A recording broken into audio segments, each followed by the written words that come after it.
శ్రీమాత్రే నమః.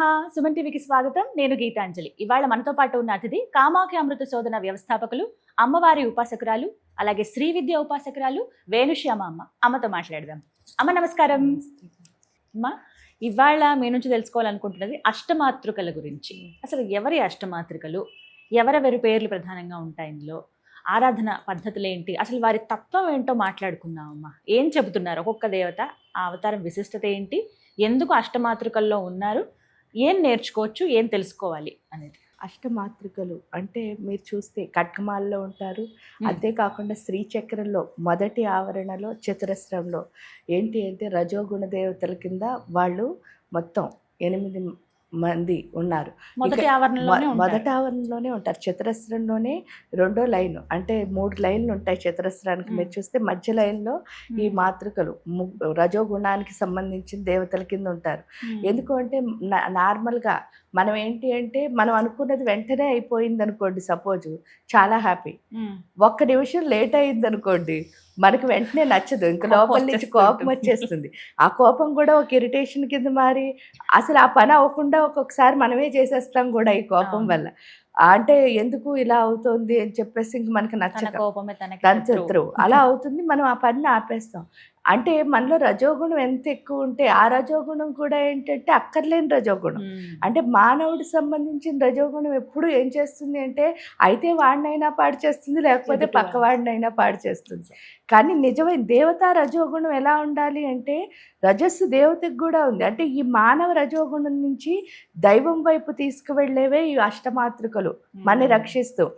ఈ రజోగుణం ఉన్నంతసేపు మనం దేవుణ్ణి చేరలేం. ఎందుకు అంటే మనకి ఏదైనా కష్టమైన పని అనుకోండి మనకు నచ్చదు కదా. ఇక్కడికి వచ్చేసరికి మరి సులువుగా ఉండకపోతే నచ్చదు. ఇక్కడికి వచ్చేసరికి అసలు సులువే ఉండదు. ఎప్పుడు విద్య కష్టమే, మీరు ఏ విద్యను తీసుకున్నా కష్టపడితేనే ఫలితం. అందువల్ల ఇక్కడికి వచ్చేసరికి అది మనకి నేర్పించి మనని రక్షించేది. ఎలా రక్షిస్తారు అంటే అష్ట దిక్కుల నుంచి బోల్డ్ అనే పరీక్షలు వచ్చేస్తూ ఉంటాయి. తూర్పు, పడమర, ఉత్తరం, దక్షిణం, ఆగ్నేయం, ఈశాన్యం, వాయవ్యం, మళ్ళీ ఇవన్నీ ఉన్నాయి కదా. ఈ దిక్కులు ఏ దిక్కులైనా సరే ప్రతి దిక్కు నుంచి ఒక్కొక్క పరీక్ష వస్తుంది. మరి ఈ పరీక్షలు తట్టుకుని ఉంచాలి అంటే వాళ్ళు ఎవరు ఉండాలి? మనం నిలబెట్టగలిగేది ఒకే ఒక్కటి సృష్టిలో, అది ఎవరు అంటే తల్లి. అందుకని అష్టమాతృకలు. ఈ అష్టమాతృకలు ఏంటంటే మన అమ్మల్లాగా మనలో ఉన్న లోపాలను తీసేస్తారు. వాళ్ళు ఎవరు అంటే మీకు తెలుసు అందరికీ, బ్రాహ్మి, మాహేశ్వరి, కౌమారి, వైష్ణవి, వారాహి, మాహేంద్రి, చాముండా, మహాలక్ష్మి. ఈ 8 మంది ఏం చేస్తారు అని అంటే మనం అటు ఇటు వెళ్లకుండా మన నిశ్చలత్వాన్ని కాపాడుతూ ఉంటారు. దీనికి మీకు చాలా హ్యాపీగా వెళ్ళి చూడగలము అనుకుంటే సింహాచలం వెళ్ళొచ్చు. ఆ సింహాచలంలో అందుకే దాన్ని ఏమని పిలుస్తారంటే సింహాద్రప్పన్న కొండ అని చాలామంది అంటారు. ఆ సింహాచలానికి ఇంకో పేరు కూడా ఉంది. అంటే అక్కడ ఉన్న వాడుక భాషలో అనిపిస్తుంది కానీ ఆ పేరు వాళ్ళు ఎంత బాగా పెట్టారు అంటే దాన్ని అప్పలకొండ అని పిలుస్తారు. అప్పలకొండ అంటే ఏమిటి అంటే అక్క చెల్లెళ్ళు ఉండే కొండ అని. ఇప్పుడు ఉత్తరాది అంటే ప్రత్యేకంగా శ్రీకాకుళం భాష నాకు అవగాహన ఉంది. అప్ప అని అంటారు. అప్ప అంటే పెద్దమ్మ కూతురు ఇట్లా చెప్పడానికి అక్క అని. అప్ప అంటే అక్క అని, అంటే అక్క చెల్లెళ్ళు ఉండే కొండ అది. ఆ అక్క చెల్లెళ్ళు ఎవరు అంటే మధ్యలో వారాహి అమ్మవారు ఉంది, వరాహలక్ష్మి నరసింహస్వామి కింద. ఇంక చుట్టూ మీరు చూస్తే ఆ కొండ చుట్టూ మీరు వెళ్ళి చూడగలిగితే బ్రాహ్మి, మాహేశ్వరి, కౌమారి, వైష్ణవి, వారాహి మధ్యలో ఉంది, మాహేంద్రి, చాముండా, మహాలక్ష్మి. అందుకనే దాన్ని అప్పలకొండ అని పిలుస్తున్నారు. అయితే అక్కడికి వెళ్ళేసరికి ఏమవుతుంది అని అంటే మొత్తం అష్టమాతృకుల యొక్క రక్షణ అంటే ఏం లేదు. తల్లి ఎప్పుడు ఏం చేస్తుంది అంటే మనలో లోపాలని మనకి తెలియకుండా సరిచేస్తుంది. అంతే తప్ప కోపం పడదు, తిట్టదు, కొట్టదు మిగతా వాళ్ళలాగా. లేకపోతే నువ్వు ఇది తప్పు చేసావని తప్పు కూడా చూపించదు. మనకి తెలియకుండానే మన లోపల సవరణ. ఆ సవరణ ఎవరైతే చేస్తారో అదే ఈ అష్టమాతృకలు. అది ఎలాగో అంటే ఫస్ట్ బ్రాహ్మిని మీరు తీసుకుంటే, బ్రాహ్మి అంటే అర్థం ఏమిటి అంటే బ్రహ్మ పురుష స్వరూపం అయితే బ్రాహ్మి స్త్రీ స్వరూపం. బ్రహ్మకున్న శక్తి ఏంటి అని ఆలోచిస్తే ఆయన పక్కన ఎవరున్నారు? వాణి, సరస్వతి అమ్మ. అంటే ఆవిడ ఏం చేస్తోంది? జ్ఞానాన్ని ప్రసాదిస్తోంది. ఏం జ్ఞానం కావాలి మనకి అంటే ఇప్పుడు శ్రీచక్రంలో మీరు లోపలికి వెళ్ళాలి అంటే నేను ఇక్కడే ఉండిపోకూడదు. ఆ ఉండకూడదు అంటే అక్కడ ఏదొచ్చినా సరే నేను స్వీకరించగలిగే జ్ఞానం ఉండాలి. ఆ జ్ఞానాన్ని అంటే ఏంటి, జ్ఞానం ఉన్నంతసేపు ఏమవుతుంది అంటే బ్యాలెన్స్ అన్నది లభిస్తుందమ్మా. ఆ బ్యాలెన్స్ ఏమిటి అని అంటే చూడండి, ఇప్పుడు చూడండి ఇంబ్యాలెన్స్ అయిపోతాం. ఒక పని మనం అనుకున్నట్టు జరగలేదు అనుకోండి, వెంటనే మనకి కోపం వస్తే అది అజ్ఞానం. ఎందుకు అని అంటే మనం అనుకున్నది అనుకున్నట్టు జరిగిపోతే అది జీవితం అవదు కదా. వచ్చిన దాన్ని స్వీకరిస్తూ మనం అనుకున్న దానికి కలుపుకోవడమే జీవితం. నిజం. అది మనకు అర్థం అవ్వాలి అంటే తప్పకుండా బ్రాహ్మి మనతో ఉండాలి. ఎందుకంటే ఆ జ్ఞానం లేకపోతే మనం ఎప్పటికీ అలాగే ఉంటాం, ఉండిపోతాం. తర్వాత మాహేశ్వరి. మాహేశ్వరి అంటే అర్థం ఏమిటి? మహేశ్వరుడి యొక్క స్త్రీ రూపం. మహేశ్వరుడు మనకేం చేస్తున్నాడు అంటే ఏంటి అంటే మన మనస్సు ఎప్పుడు ఏమవుతూ ఉంటుందంటే జ్ఞానం ఉంటుంది, అది చేయాలి చేయాలని. కానీ ఏంటి, ఇప్పుడు ఎవరో వచ్చారు, వాళ్ళు మనకి నచ్చలేదు, నచ్చకపోయినా పర్వాలేదు, వాళ్ళ పైన నేను కోప్పడకూడదు అనుకుంటూ ఉంటాం. కానీ తీరా వచ్చేసరికి అది ఏమవుతుంది, వరకు వచ్చేస్తుంది. అంటే అర్థం ఏమిటి అంటే మనస్సు ఎలా ఉంది అంటే బ్యాలెన్స్గా లేదు, ఇష్టమైనట్టు ఊగుతోంది అనమాట, చంచలంగా. ఆ ఊగుతున్న మనస్సుని ఏం చేయాలి, కాన్స్టెంట్గా అలా ఉండేటట్టు. అంటే ఒకటి అనుకున్నాను అంటే దాని మీద నేను నుంచోగలగాలి. ఆ నుంచునే స్థితి ఎవరైతే ఇస్తారో అదే మహేశ్వరి. తర్వాత కౌమారి అంటే ఏంటంటే కుమారస్వామి యొక్క స్త్రీ రూపం. కౌమారి ఏం చేస్తోంది అంటే కుమారస్వామి అంటే కుండలిని శక్తి అని అర్థం.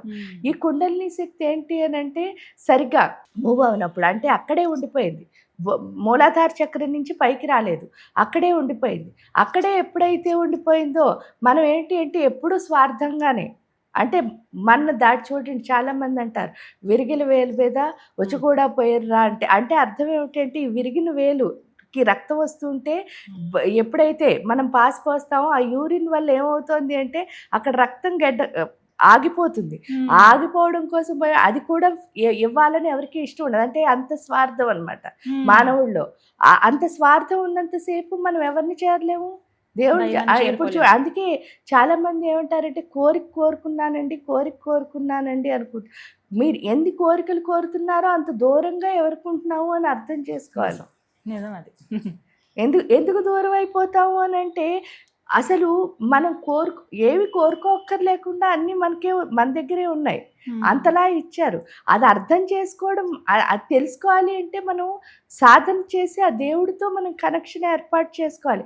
అది ఒక్కటి వదిలేసి మనం ఏం చేస్తామంటే ఇది ఇవ్వలేదు అది ఇవ్వలేదు, ఎందుకు అంటే ఇది ఇవ్వలేదు అది ఇవ్వలేదు అని చెప్తాము అని అంటే మనం ఎంత స్వార్థపరులమో మనకే అర్థమవుతుంది.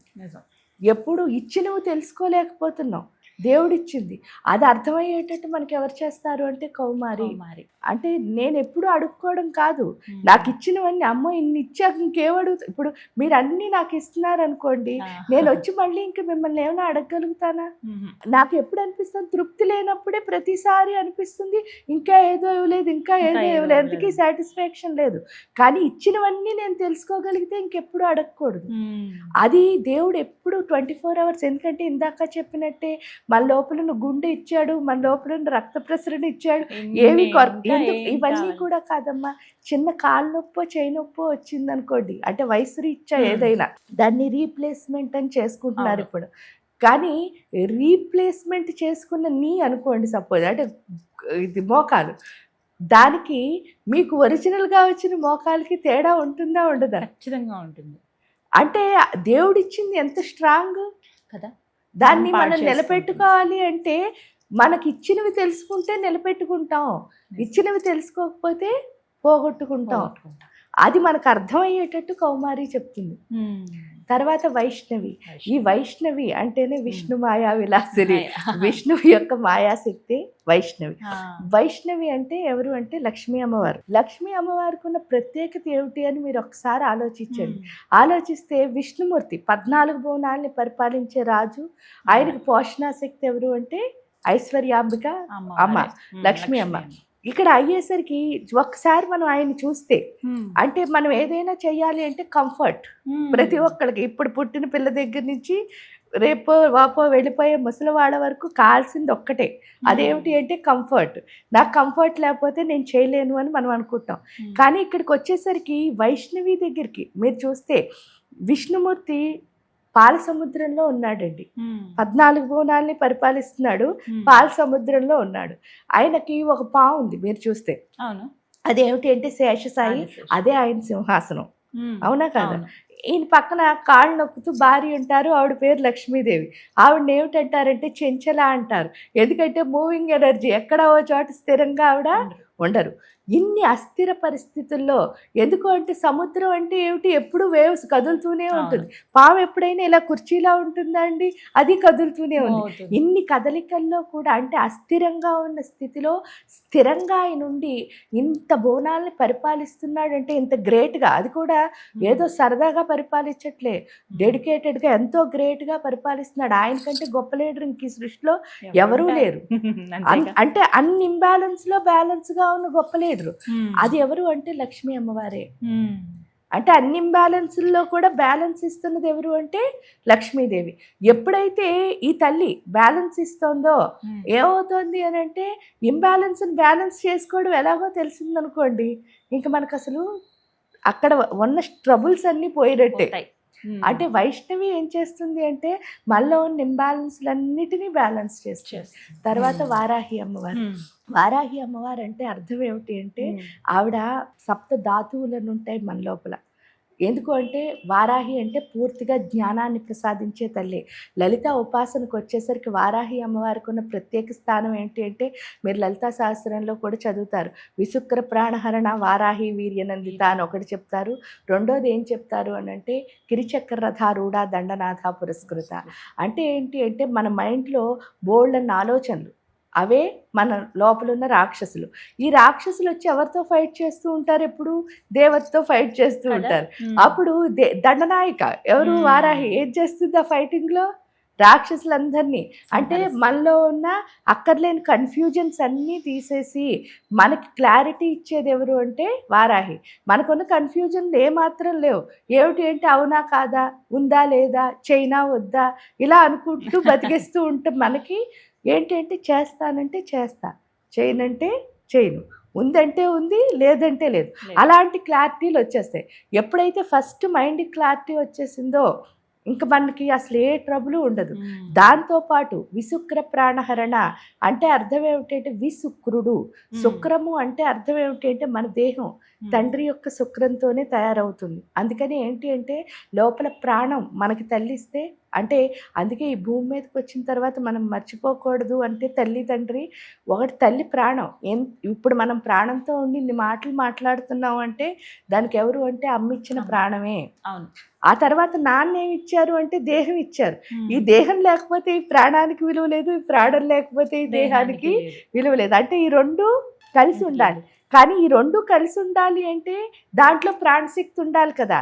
విశుక్రము అంటే ఏంటి అంటే శక్తిహీనత ఉన్న చోట ఎవరైతే శక్తిని ఇస్తారో అదే వారాహి. మీకు అర్థమైందా? అంటే మన దగ్గర శక్తిహీనత చాలా ఉంది కదా, ఆ ఉన్న శక్తి అంటే మన దగ్గర లేని స్ట్రెంగ్త్ ఏదైతే ఉందో ఆ స్ట్రెంగ్త్ని వారాహి అమ్మవారు ఇస్తుంది. ఎప్పుడైతే మనలో ఆ స్ట్రెంగ్త్ వచ్చిందో మనం ముందుకు వెళ్తున్నాం. తర్వాత ఎవరు అంటే మాహేంద్రి. మాహేంద్రి అంటే ఏంటంటే మహేంద్రుడి యొక్క భార్య. మనకి ఏమిటి జ్ఞానేంద్రియాలు, కర్మేంద్రియాలు. ఎప్పుడు మన జ్ఞానేంద్రియాలు మన మాట వినవు. అవి వినకపోవడం వల్లే మన మనస్సు ఎప్పుడు ఎలా ఉంటుంది, చాలా చంచలంగా ఉంటుంది. ఎందుకంటే కళ్ళు చూస్తాయి, అవేమో చూసి ఊరుకుంటాయా, అక్కర్లేనివేవో చెప్తాయి. ఫస్ట్ చూసినప్పుడు మనకేమనిపించదు, ఆ తర్వాత మన కథ అంతా అల్లుకున్న తర్వాత బుర్ర పాడైపోతుంది. చెవులు వింటాయి, విన్న వెంటనే ఏమనిపించదు. కానీ మైండ్కి ఎక్కితేనే, అంటే ఇది దేంతో మైండ్ కలిసినా సరే ఏమవుతుంది, మొత్తానికి ఇవి చేసే పని కాకుండా ఇంకో పని అయిపోతుంది. అందువల్ల కర్మేంద్రియాలు అన్నవి సరిగ్గా పనిచేయడం మానేసి మనకి నేచర్ కాల్స్ కూడా ఇప్పుడు చూస్తే మీరు చాలామందికి, ఎందుకు అంటే జ్ఞానేంద్రియాలు ఎవరికి బాగా పనిచేస్తాయో వాళ్ళకే కర్మేంద్రియాలు బాగా పనిచేస్తాయి. కర్మేంద్రియాలు బాగా పనిచేస్తేనే మనలో ఉన్న చెత్త అంతా బయటకు వెళుతుంది.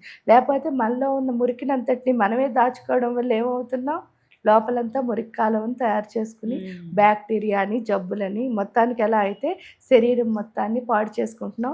ఒక్క జ్ఞానేంద్రియాలని సరిగ్గా అంటే ఇంద్రియ నిగ్రహం అంటారు.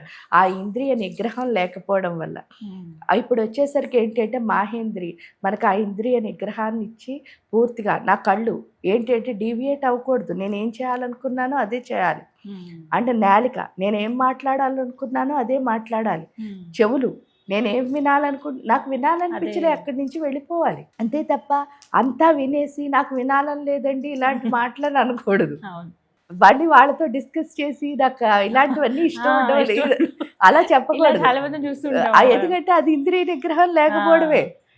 మనకొద్దు, మనం అక్కడి నుంచి డిస్పర్స్ అయిపోవాలి. వెళ్ళిపోవాలి. గురూజీ ఎప్పుడు ఒకటే చెప్పేవారు, ఉమ్. ఏంటి అంటే మన పని అయిపోయింది అనుకో, ఆ తర్వాత ఇప్పుడు ఎవరింటికో పూజకి వెళ్ళాం, పూజ అయిన మరుక్షణం ఒక్క నిమిషం కూడా అక్కడ ఆగకూడదు అనేవారు. ఉమ్. అంతే, బయటకు వచ్చేయాలి మన పని అయిపోయిన తర్వాత. ఉమ్. అప్పటి వరకు ప్రశాంతంగా చేయి, తర్వాత వాళ్ళు కంగారు పెట్టి వచ్చేయాలి. ఎందుకు అంటే అక్కడ కూర్చున్నామంటేనే మొదలవుతాయి లేనిపోని discussions start డిస్కషన్స్ అవుతాయి. అన్నీ వస్తాయి. నిజం. అప్పుడు ఏమవుతుంది అంటే మనకు అక్కర్లేని వాటిలో మనం వెళ్ళాల్సి వస్తుంది. ఉమ్. మనం దానికోసం అక్కడికి వెళ్ళలేదు, వాళ్ళు Hmm. హ్యాపీ చేయడానికి వెళ్ళాం, హ్యాపీ చేసాం, మనకు వచ్చేయాలి. వచ్చేసాం. అది మనకు అర్థమయ్యేటట్టు చేసేది ఎవరు అంటే మాహేంద్రి. ఉమ్. ఎందుకంటే ఇంద్రియ నిగ్రహం ఉంటే మాత్రమే ఉమ్. మనం అనుకున్నది మాత్రం చేస్తాం, అక్కర్లేని విషయాన్ని మనం మన బుర్రకు ఎక్కించుకోం. ఉమ్. ఇక్కడికి వచ్చేసరికి మాహేంద్రి ఇది అయిపోయింది, తర్వాత చాముండ. చాముండా. చాముండ అంటే ఏంటి అంటే ఉమ్. చండముండుల్ని చంపింది కాబట్టి అమ్మా. చాముండ.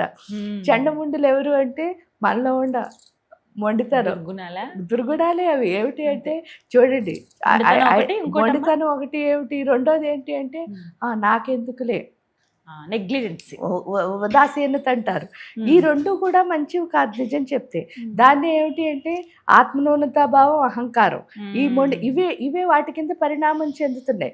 ఇలా ఏమిటవుతోంది అంటే చివరికి మనలో అంటే నేను అనుకున్నదే నేను చేస్తాను అంటే, నేను అనుకున్న కుందేలుకి 3 కాళ్ళు, మీకు 4 కాళ్ళు ఉన్నా నాకు అనవసరం, నేను ఒప్పుకోను అంతే. అంతే.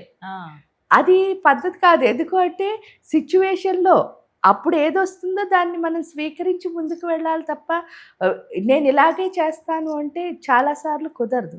అంటే ఈ చండముండులు ఎప్పుడు లోపల వెళ్ళిపోతారు అంటే, మన లోపల ఈ చండీ అమ్మవారు వచ్చినప్పుడు మాత్రమే ఈ రాక్షసులు ఎక్కడి నుంచి అంటే, దానికి ఏం ఎగ్జాంపుల్స్ అక్కర్లేదు.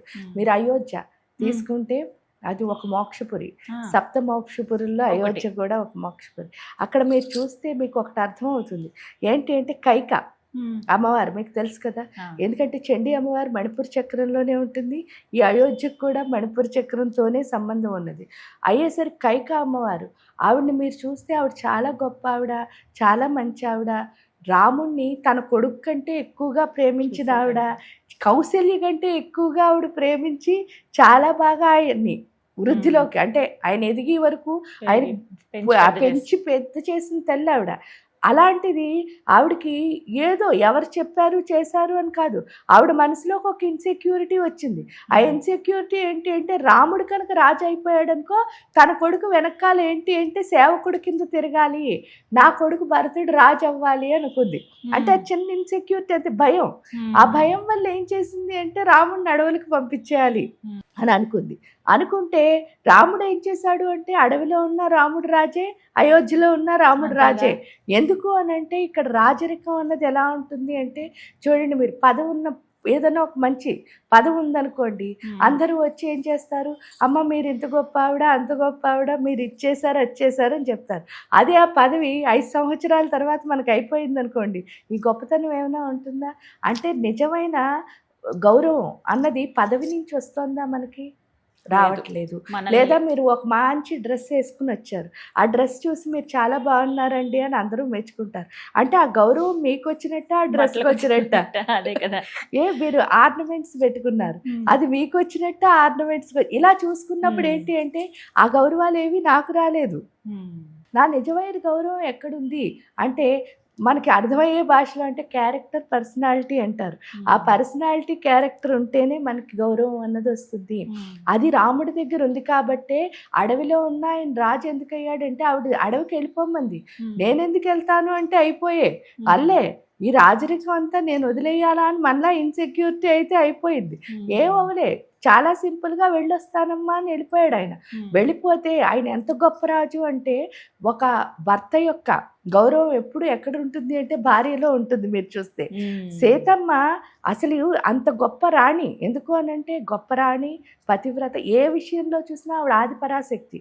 ఆఖరికి శాంకరీదేవి ఆవిడ ఆదిశక్తి అని చెప్పిన ఆదిపరాశక్తి సీతమ్మ. మరి అంత గొప్ప శక్తి అయ్యుండి కూడా రాముడు వెనకాల ఏం చేస్తుంది అంటే చక్కగా అడవికి వెళ్ళిపోతుంది. అంటే అంతకంటే గొప్ప గౌరవం భర్తకే ఉంటుంది.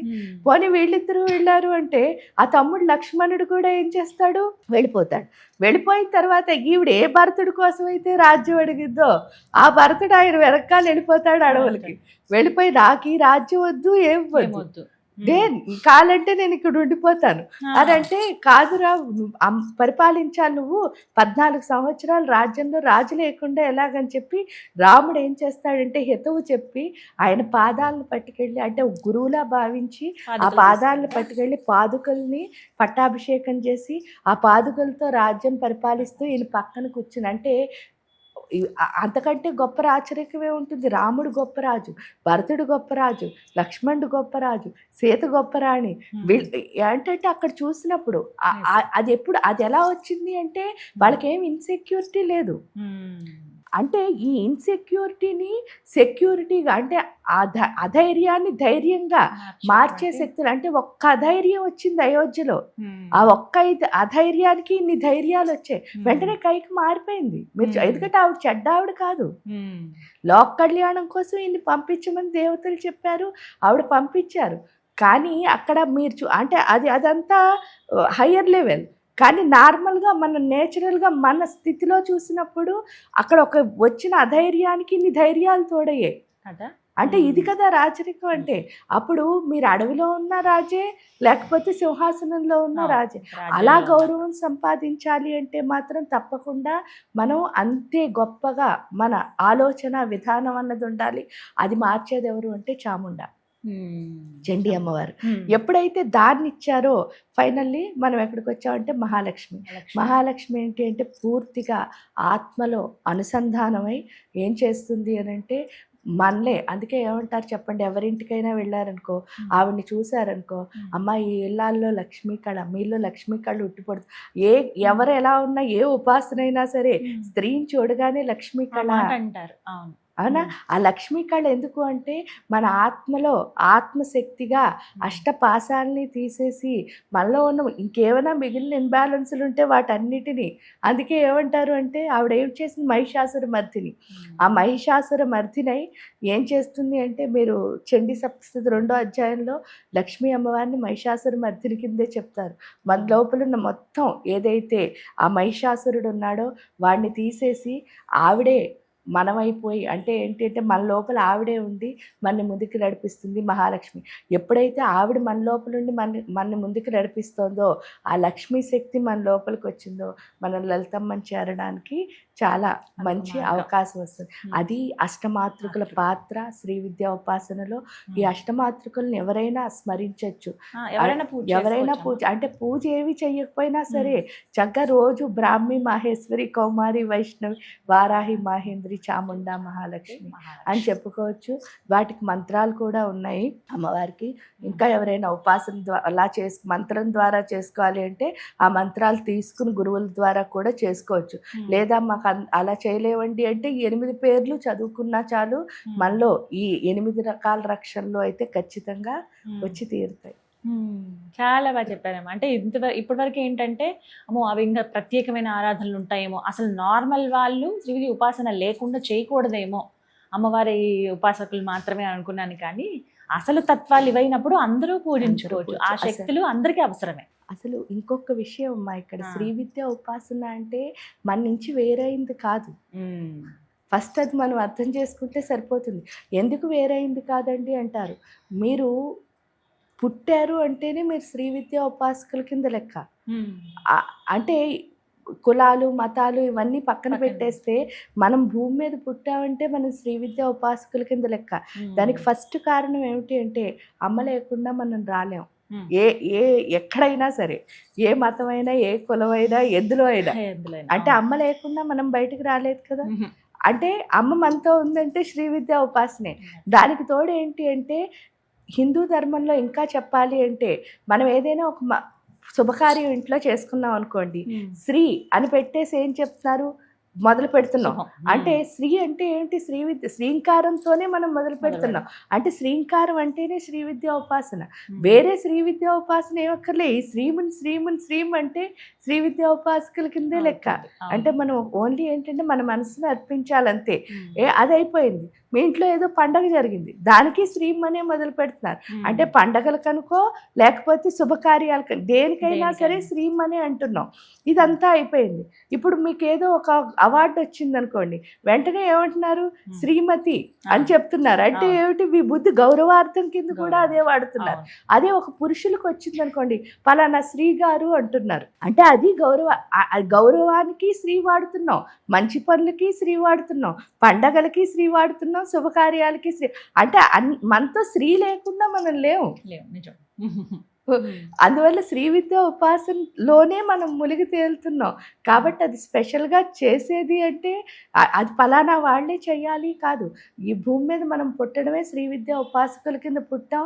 యాదేవి సర్వభూతేషు స్మృతి రూపేణ సంస్థిత. మనం మర్చిపోయాం అంతే. ఆ మర్చిపోయిన మనం ఏంటి అంటే మళ్ళీ అమ్మతో కలవడమే ఇక్కడ మార్గం. అంటే అది చేయడానికి, అంటే మర్చిపోయిన మనని మనం గుర్తు చేసుకోవడానికి చేస్తున్నదే ఈ గురువుల ద్వారా మనం ఏదైతే స్వీకరించి చేస్తున్నామో అది. కాబట్టి ఆ మర్చిపోయిన మనని మనం ఎప్పుడూ గుర్తు చేసుకోవాలి. ఎందుకు అని అంటే, మీరు నాకు గుర్తులేరంటే పర్వాలేదు, కానీ నాకు నేను గుర్తులేదంటే పర్వా ఉంది కదా, ఉంది. కాబట్టి నాకు నేను గుర్తుండాలి. కాబట్టి నన్ను నేను చూసుకోవాలి అంటే తప్పకుండా శ్రీ విద్యా ఉపాసనలోకి వెళ్ళాలి. ఇప్పటి వరకు మనం కొత్తగా ఏంటి భయపడాల్సింది ఎందుకు లేదంటే, మనం పుట్టడంతోనే శ్రీ విద్యా ఉపాసకుల కిందే పుట్టాం. కాబట్టి అందులో అమ్మని తెచ్చుకోవడానికి కానీ, అమ్మతో ఉండడానికి కానీ భయపడడానికి ఏమీ లేదు. ఎందుకంటే మీకు ఏది కలిగినా సరే చెప్పుకోవడానికి ఏదైనా ఉందంటే అది అమ్మే కదా. నిజం. ఏం కలిగినా ఆవిడే చివరికి. చాలా చక్కగా వివరించారమ్మా. ధన్యవాదాలు.